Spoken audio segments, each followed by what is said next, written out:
Is now Colorado Republican Congressman Ken Buck, who voted to oust Kevin McCarthy. Congressman, what is your reaction to Kevin McCarthy saying that he will not run for Speaker again? I think that's a positive thing, and I credit Kevin for doing that. I think we need to move on. I think we need to find a new Speaker. We've got several days. I'm sure there's going to be conversations going on all over the country about how we move forward. Obviously, Steve Scalise is next in line. I think people will respect that. He has some health issues, so we'll just see what his decision is on whether he's running for Speaker. What about Jim Jordan, in your opinion? I think Jim is one of the names also out there. I'm not going to make a decision until I know who's running and listen to them and hear them make a case for why they should be next up. Well, one of the Republican congressmen talking to Manu Raju in that soundbite just a moment ago said that the 8 who voted against McCarthy aren't interested in actually getting things done, and I think he referred to all 8 as grifters. You're obviously one of those 8. How do you take that? I think the criticism comes with the job. I am interested in making sure we move 12 appropriations bills forward, that we stop this reckless spending spree that Congress has been on. For 27 years, we have passed an omnibus instead of the 12 bills. This year, we were promised the 12 bills. We're not there yet, and I hope we get there. So what was it that made you decide to want to get rid of McCarthy? Yeah, and I really don't want to look back, Anderson. There was a lot of conversation about that in the past. I want to look forward and make sure we do the best we can for the United States Congress and make sure that we are passing laws and getting the job done. You are certainly considered a conservative. Kevin McCarthy just said at his press conference that the 8 Republicans who vote against him are not conservatives.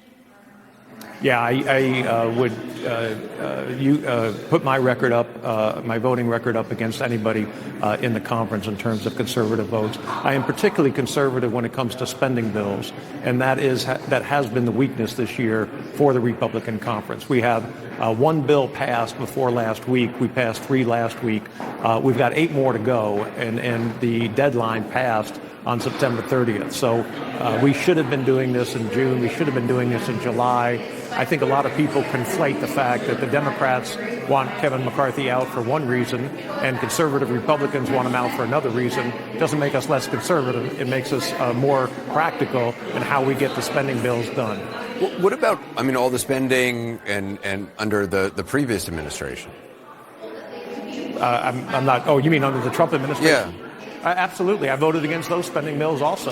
I am not excusing Republicans. Anderson, this is a bipartisan bankruptcy. This is not one party.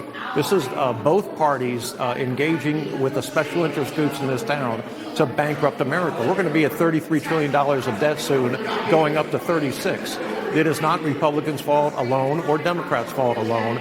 It is something that has historically happened in this country. To those who say that maybe not you included, but the people, the 8 who voted against him, people point to Matt Gaetz as being not interested in actually compromise. The compromise is a dirty word that actually, reaching over to the other side, having discussions and figuring out some sort of compromise for both parties is the only way to get things done. Do you agree with that?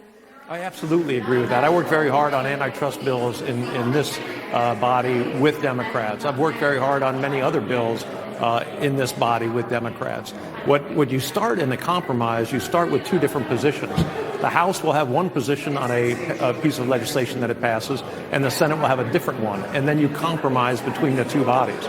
If you give up your position early on in that negotiation, you don't have a compromise anymore. You have a capitulation, and we can't afford that. So I'm happy to pass 12 appropriations bills and then have the compromise with the Senate. Congressman Ken Buck, I appreciate your time tonight. Thank you.